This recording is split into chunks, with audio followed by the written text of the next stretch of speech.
lagi ada di kawasan Terminal Pasir Hayam. Baru keluar Jumatan dari Masjid Al-Mukhtar ya. Masjid Al-Mukhtar di sini. Kebetulan giliran azan di sini gitu ya.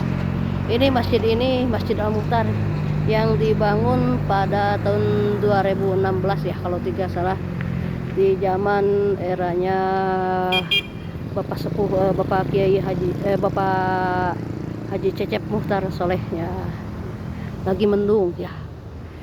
Ya, kalau di Sunda ada babasan, yaitu babasan halodo setahun lantip ku hujan sakali ininya.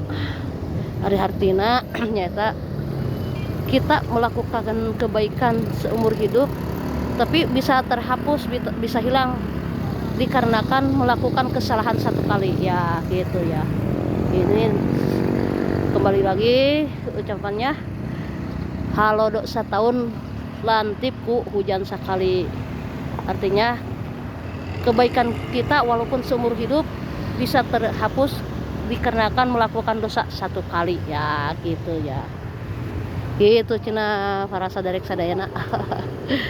Itu enak lagi nuan angkot ya teh.